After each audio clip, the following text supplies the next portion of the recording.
Primera epístola de Juan, capítulo 5. Vamos a leer a partir del versículo 18 hasta el final. Dice así la palabra del Señor. Sabemos que todo aquel que ha nacido de Dios no practica el pecado, pues aquel que fue engendrado por Dios le guarda, y el maligno no le toca. Sabemos que somos de Dios, y el mundo entero está bajo el maligno. Pero sabemos que el Hijo de Dios ha venido, y nos ha dado entendimiento para conocer al que es verdadero. Y estamos en el verdadero, en su Hijo Jesucristo. Este es el verdadero Dios y la vida eterna. Hijitos, guardaos de los ídolos. Amén. Señor, bendiga su palabra.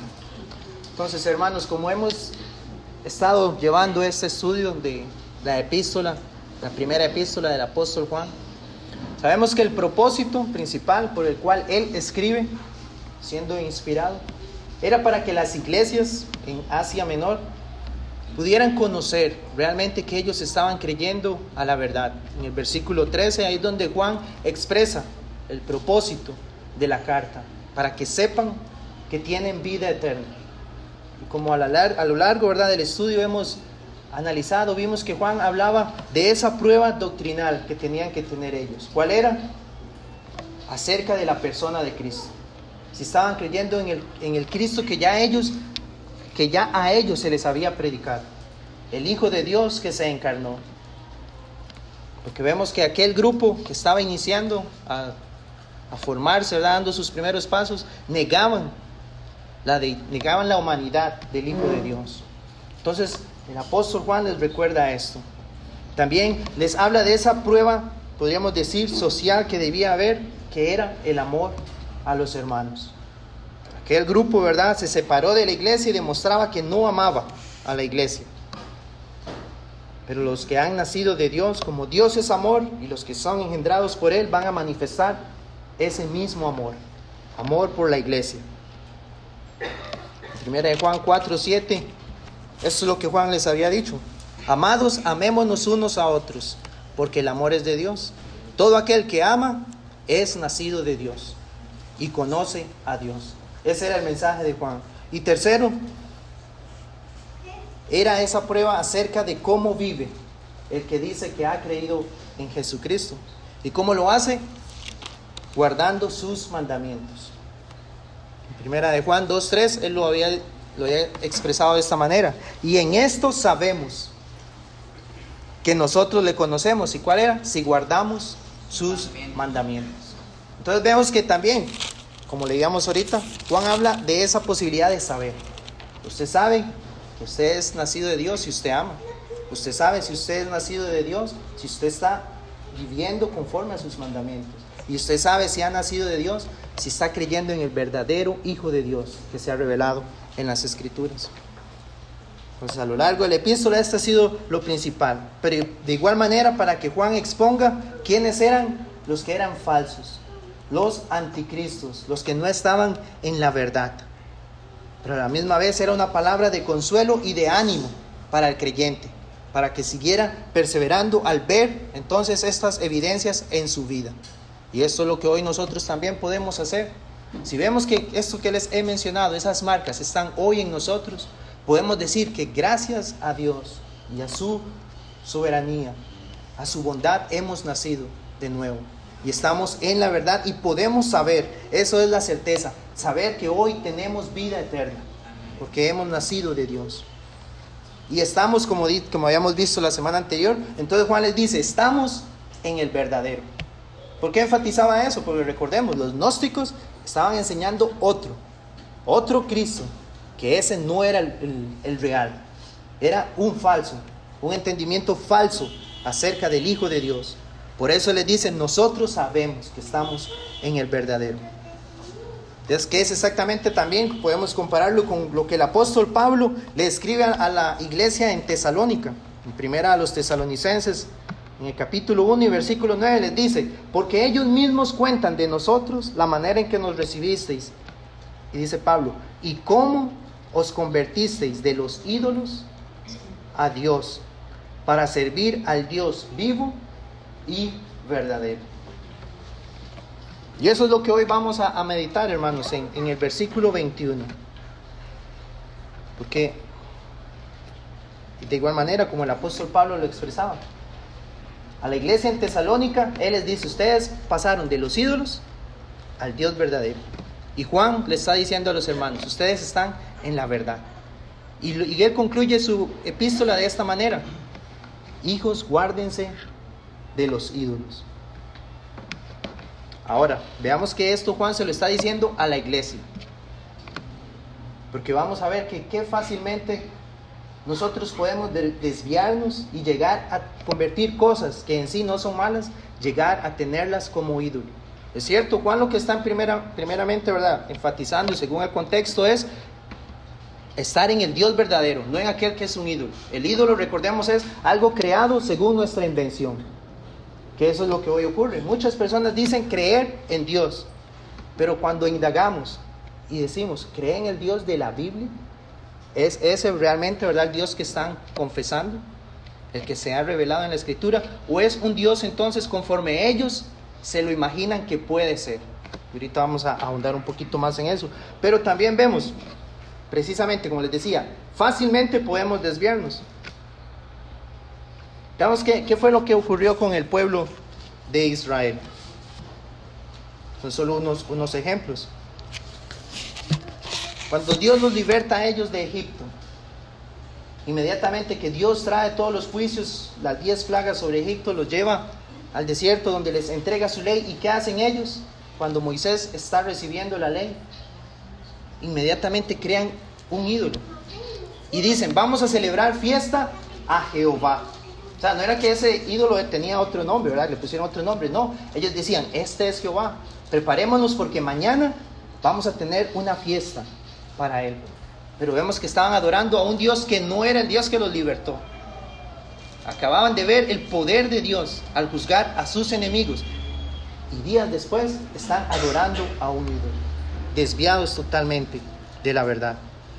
Y lo vemos también, esos son solo unos ejemplos, con aquella serpiente que se nos narra en el libro de los Números 21. Y cuando de igual manera ellos se quejan contra Dios, Dios los juzga y les envía serpientes que estaban matando al pueblo. Pero cuando ellos se arrepienten, Dios les concede, o le dice a Moisés: haz una serpiente, ¿verdad?, de bronce.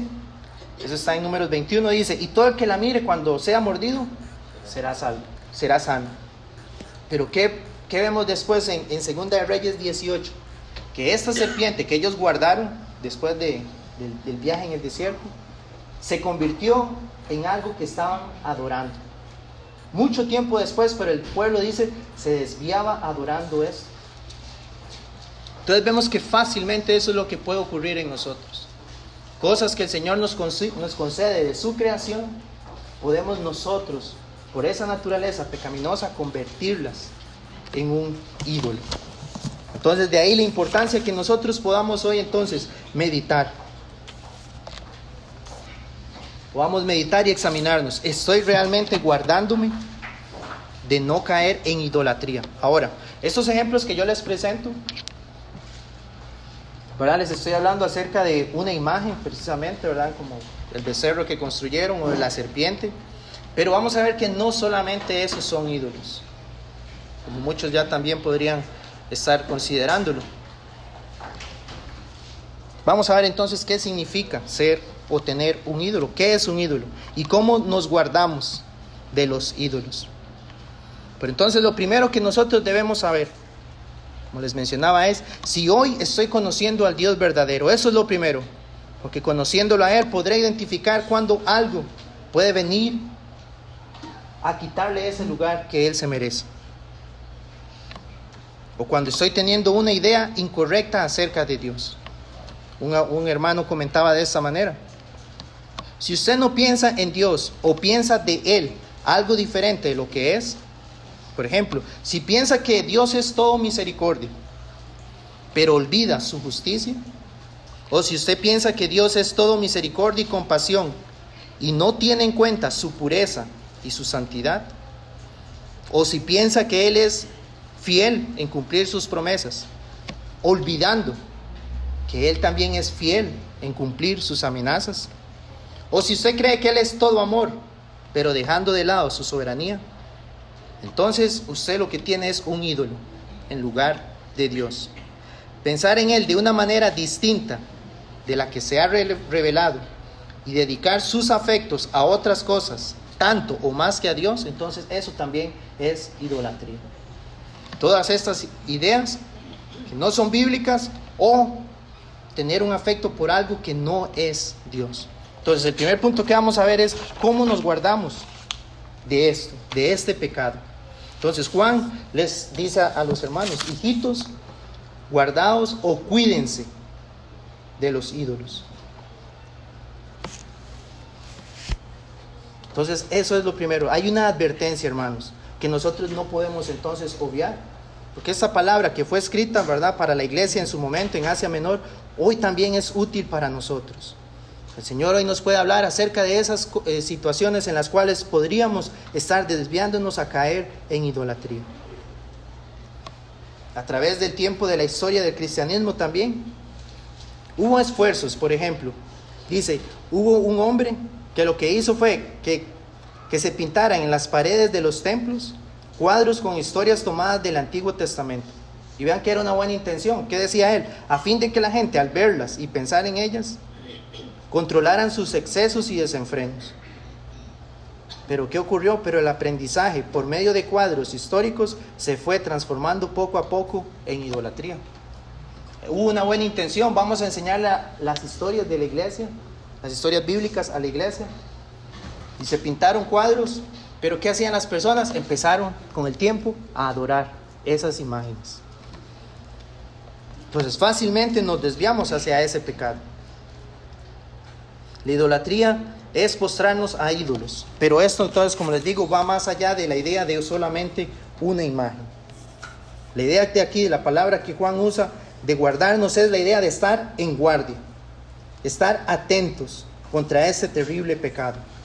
Entonces la pregunta es: ¿cuán diligentes estamos siendo nosotros en cuidarnos de no caer en idolatría? Mi hermano nos dice, y es el consejo que vemos en la palabra, lo primero que necesitamos conocer es, o lo que el pueblo de Dios necesita, es la palabra de Dios enseñada fielmente. ¿Por qué? Porque ahí es donde usted y yo conocemos al verdadero Dios. De esa manera contrarrestamos la idea de formarnos un Dios a nuestra propia, según nuestros propios pensamientos. Entonces lo primero es la palabra que nos es enseñada. Por eso cada sermón, cada meditación que tenemos en la palabra debe estar centrada en Él, en conocerle a Él, porque así vamos ampliando nuestro conocimiento acerca de Él. Y cuando oramos según al Dios verdadero, el cual nosotros entendemos en la palabra. Y para eso entonces necesitamos esa oración diaria. Fácilmente cuando descuidamos la oración es que empiezan a surgir pecados y empiezan entonces a venir ídolos a nuestra vida y empezamos a olvidarnos del Dios verdadero.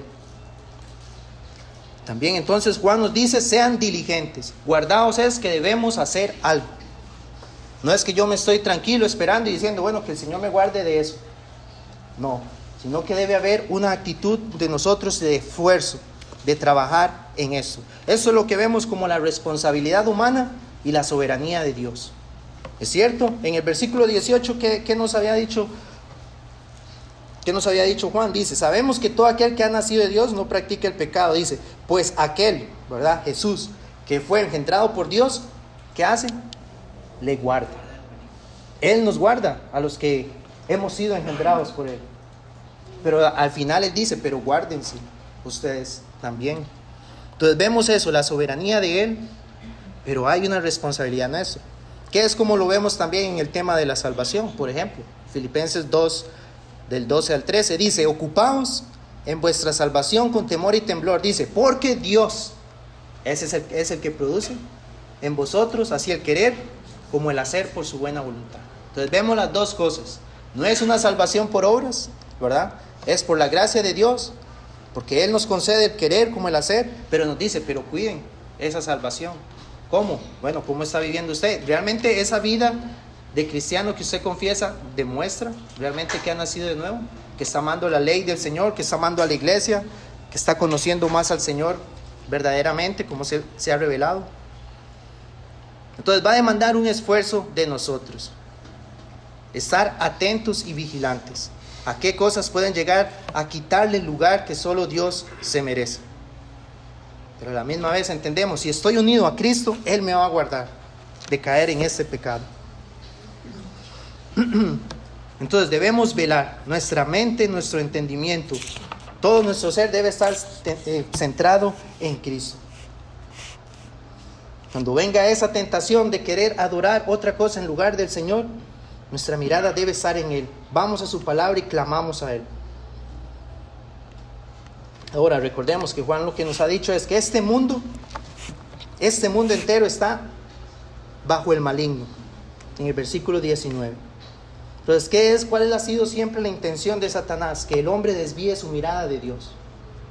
Y por eso van a venir cosas de esta vida a precisamente querer apartar nuestra mirada de Dios y tener ídolos. Eso es lo que Él va a hacer. Así como tentó a Adán y Eva en el huerto del Edén para que no siguieran la palabra de Dios y fueran fieles a Él únicamente, sino que vemos que se empezaron a adorar ¿a quién? A sí mismos, antes que a Dios. Entonces, ¿qué es lo que debemos meditar? ¿En qué debemos meditar? Bueno, precisamente en el Evangelio. El mundo entero está bajo el maligno, pero si hoy nosotros somos guardados por el Hijo de Dios, es por lo que Él hizo en la cruz. Por la justicia perfecta de Cristo, hoy podemos decir que somos de Dios y que debo vivir solo para Él. Esa debe ser la motivación cada día en nosotros. Recordar lo que Él hizo, meditar en su obra en la cruz.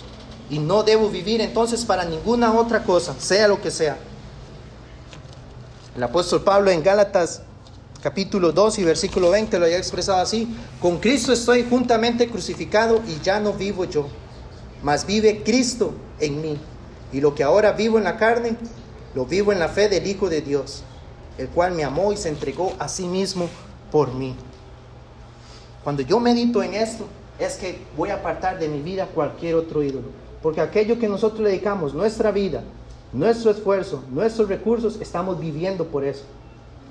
Pero Pablo está diciendo, no, hoy la vida que yo vivo, la vivo en la fe del Hijo de Dios. Si hoy usted puede decir, la justicia perfecta de Cristo me ha sido contada a mi favor, yo he sido engendrado por Él, entonces no debemos tener otros ídolos. Al meditar en el Evangelio nos guardamos de entregarnos a las cosas que podrían ocupar el lugar de Dios. Ahora, el apóstol Juan también nos ha hablado un poco en el capítulo 2 acerca de qué cosas podrían entonces llegar a ser un ídolo. En Juan 2, capítulo 15, hayamos leído: no améis al mundo. Y ahora vemos, ¿verdad? Porque el mundo está bajo el maligno. Por eso Juan nos dice, no lo amen, ni las cosas que están en el mundo.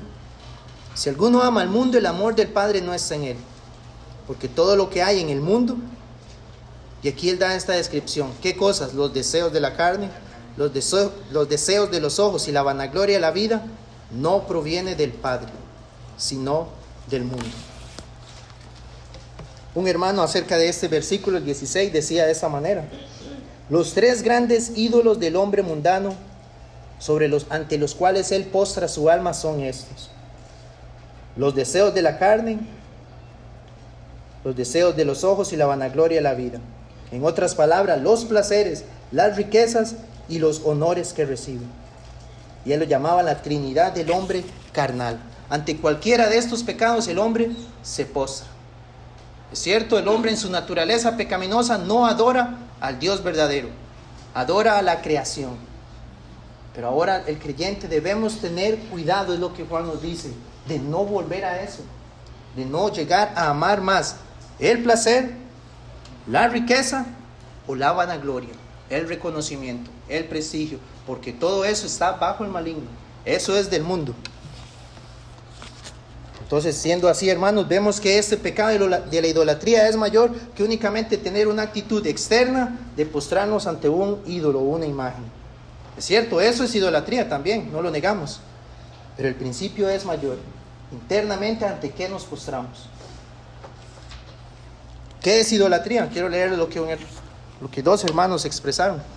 Es aquella adoración en que el honor debido al Dios Trino, al Dios verdadero y a Él únicamente, es dado a alguna de sus criaturas o a alguna invención de sus criaturas.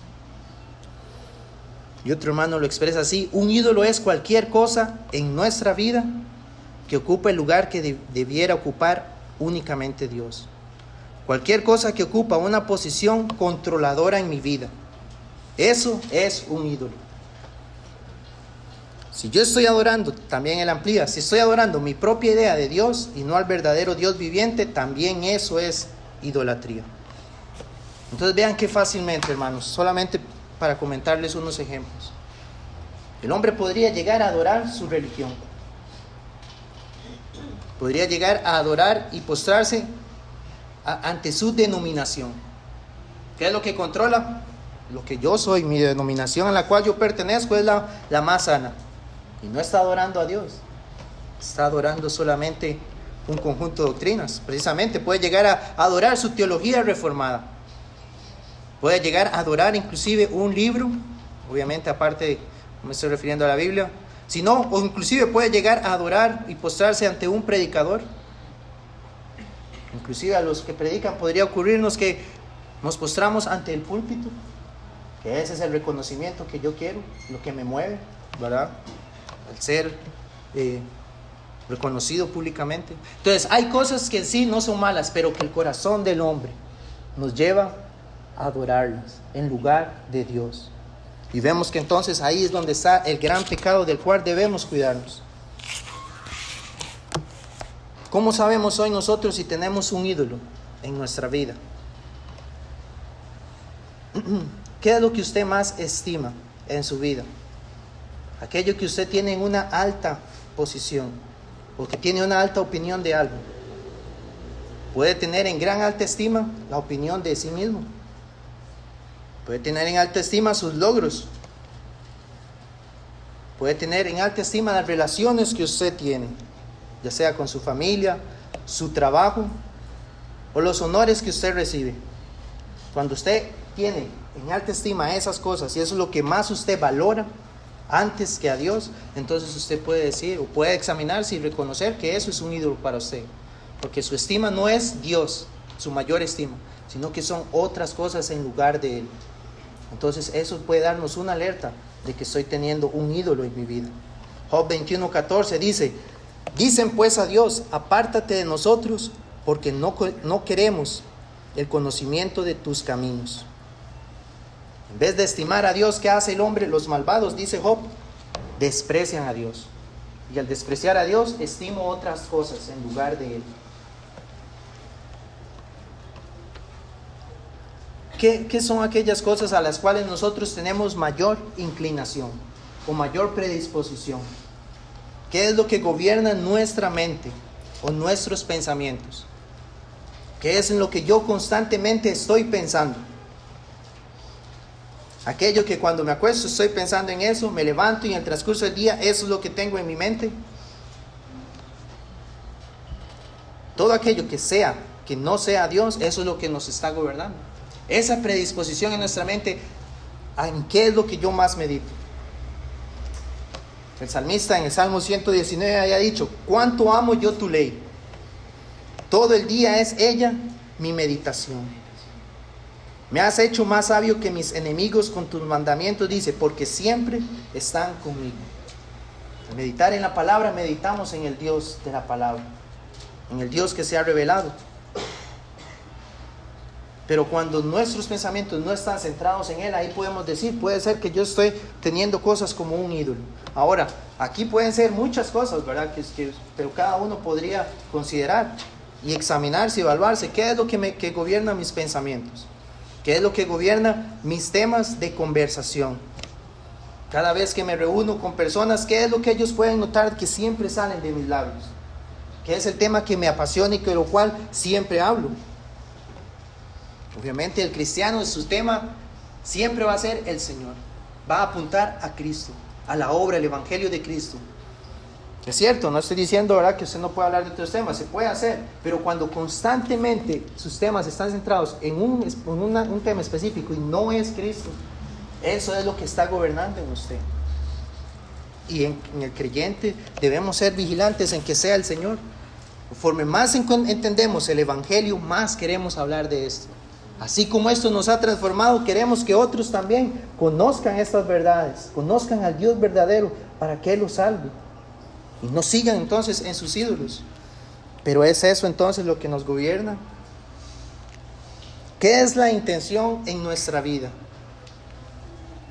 ¿Cuál es la intención de nuestra vida? ¿Qué es lo que yo más quiero hacer? ¿Cuál es la meta que yo tengo en mi vida? ¿Cierto? Todos vivimos de acuerdo a un fin. Nos esforzamos por cumplir una meta. Pero ¿es esa meta el Señor Jesucristo, el avance de su reino? Porque todos mis esfuerzos, como les decía, todo lo que yo hago, en lo cual yo me preparo, todo lo que yo realizo, lo hago pensando en cumplir una meta. Pero cuando esa meta me gobierna en lugar de Dios, eso es un ídolo, porque estoy viviendo para ese fin. Eso es lo que estoy persiguiendo. Pero el cristiano, ¿qué desea? Perseguir a Cristo. Seguir esta carrera de la fe centrado en Cristo. Ese es el propósito por el cual yo vivo, por el cual yo cada día me levanto, me preparo, oro al Señor, leo su palabra, porque lo estoy siguiendo a Él.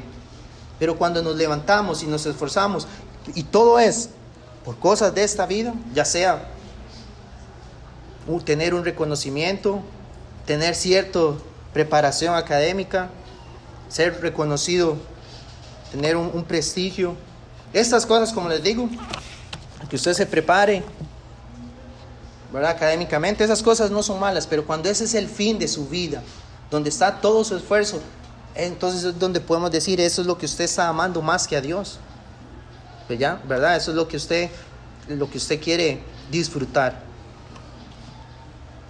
El creyente, ¿qué es lo que debe buscar? Glorificar y disfrutar de Dios plenamente. Ese es nuestro fin, nuestra finalidad. Pero cuando no es así, entonces debe encender esa alerta. Ahora, ¿qué es lo que nosotros más amamos y lo que más adoramos? Deuteronomio 6:5, que es un pasaje conocido, junto con Mateo 22:37. Dice así, Deuteronomio 6:5. Leamos el 4. Oye Israel, Jehová nuestro Dios, Jehová uno es. Y amarás a Jehová tu Dios de todo tu corazón y de toda tu alma y con todas tus fuerzas. Que es lo mismo que el Señor en Mateo 22:37 resume cuando le preguntan cuál es el mayor mandamiento. Jesús les dijo, Mateo 22:37, amarás al Señor tu Dios con todo tu corazón y con toda tu alma y con toda tu mente. Conforme nosotros amamos a Dios en primer lugar, podemos entonces amar las otras cosas que Él nos concede, porque tenemos realmente el amor correcto. Primero es Él, y luego Él nos concede amar de una manera prudente todas las demás bendiciones que Él nos da. Pero cuando esas bendiciones que Él nos da las amamos más que a Él, sabemos entonces que tenemos un ídolo. Hoy, hermanos, nosotros podemos decir, cada uno puede examinarse y decir, lo que hoy yo más amo en esta vida es al Señor Jesucristo. Con toda mi mente, como les decía, con todas mis fuerzas, con todo mi ser, es Él. Por lo cual yo vivo, en lo cual yo medito en su evangelio, en lo que Él hizo. El predicador inglés Charles Spurgeon decía esto: no hagan ídolos, hablando de este versículo de 1 Juan 5:21, no hagan ídolos de sus hijos, no hagan ídolos ni de su cónyuge, porque al colocarles en lugar de Cristo, lo que provocan es que Él se los quite. Ámenlos, es cierto, todo lo que quieran. Y Él dice, yo quisiera que algunos amaran a sus hijos y a sus cónyuges más de lo que lo hacen. Dice, pero ámenlos de tal manera que Cristo, tenga el primer lugar en su corazón. Eso es lo que nosotros debemos entonces también rogar al Señor en ser vigilantes. Señor, tú nos has dado muchas bendiciones, ya sea una familia, un trabajo, la salud, hijos, bendiciones incontables que cada uno puede señalar. Pero cuando eso se convirtió en lo que yo más estoy amando, hemos despreciado al dador de esas bendiciones. Y ahí es donde podemos caer en este pecado. Y debemos rogar, no, Señor, concédeme amarte a ti, que si pierdo esas cosas y si tú me las quitas, mi amor en ti estará siempre seguro, fijo, porque entiendo que todo es por tu gracia, por lo que tú nos has, por como tú nos has amado en Jesucristo. Y así podríamos señalar otras cosas. ¿Cuáles son nuestros anhelos? ¿Cuáles son nuestros deleites? ¿En dónde está nuestra confianza? ¿En nuestra esperanza? Si contestamos a todo eso fuera de Dios, eso es un ídolo. Todo nuestro ser debe estar centrado en Él. Nuestro anhelo debe ser Él. Nuestro deleite debe ser Él. Nuestra confianza es Él, en su palabra. Nuestra esperanza es Él. Pero cuando no es Él, hermanos y amigos, puede ser que usted esté pecando y cometiendo esta terrible ofensa, teniendo un Dios, un ídolo ante el Dios verdadero. Y sabemos que Dios no dará por inocente entonces al culpable. Y ese es uno de los pecados que Dios va a condenar, la idolatría. En Oseas 14:8, ya para ir concluyendo.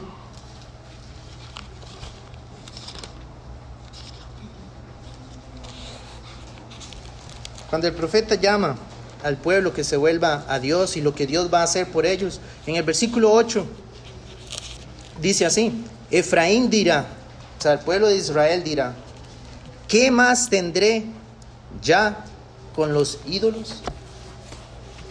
¿Qué más tendré ya con los ídolos? Si hoy, hermanos, nosotros podemos examinarnos y decir, sí, he sido negligente en algunas cosas, porque he puesto mi mirada no en Dios, sino en cosas que de esta vida. La pregunta es, ¿seguirá usted con esos ídolos? ¿Qué más va a tener con esos ídolos? Que tal vez hoy usted está examinándose, que pueden haberse levantado en usted. Que sea esa la respuesta suya, decir, yo ya no quiero tener nada más con estos ídolos. Lo que debemos meditar es, el Señor Jesús murió por esos pecados de idolatría. Los pecados de idolatría que su pueblo había cometido, Él los pagó en la cruz. Y murió para que nosotros recibiéramos el perdón de esos pecados. ¿Cómo entonces vamos a volver a esos pecados por los cuales Él murió? ¿Cómo vamos a permitir que eso nos gobierne y nos controle? Si Él más bien vino a libertarnos y a conocer al que es verdadero. Hoy podemos decir que Él nos ha dado el entendimiento correcto acerca del Dios verdadero. Y que por su obra en la cruz somos libres de caer en idolatría. Entonces, aquel que ama al Señor, ¿cómo va a volver? ¿Verdad? ¿Cómo va a ir tras esos ídolos por el cual el Señor vino a libertarnos?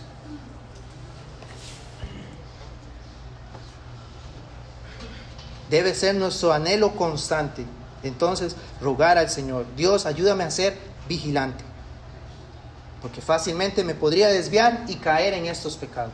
Y empezar a amar otras cosas antes que a ti. Pero sabemos que tenemos, como Juan dice, el perdón. Si confesamos nuestros pecados, Él nos perdona. Entonces hoy puede ser ese día en el cual, si somos el pueblo de Dios y entendemos que tal vez por negligencia hemos caído en esto, bueno, ese es el momento en el cual podemos clamar a Él y pedir perdón, y sabemos que lo vamos a recibir y decir, Señor, que todo mi ser y mi motivación sea tu reino, sea Jesucristo, el avance de su reino. Pero también, si hoy hay aquí personas que realmente no han conocido a Cristo, esto en primer lugar significa que usted sí tiene ídolos antes que a Él. Que eso, estimado amigo, lo que le está acarreando solamente es un día, estar delante de ese Dios verdadero. Que ese día usted no pueda decir que le amó más a Él, sino que usted amó otras cosas, y eso lo que acarreará para usted será la condenación. Pero si hoy usted puede ir a Cristo, el único que sí ha amado al Padre con todo su ser, entonces, como les decía, esa justicia perfecta de Él le va a ser contada a usted a su favor. Y Él será su Dios verdadero, el cual le recibirá en ese día. Quiera el Señor entonces que así sea, que acuda a Cristo y que el Señor nos guarde de los ídolos. Amén. Vamos a concluir aquí, hermanos, y a las 10 volvemos para iniciar el culto.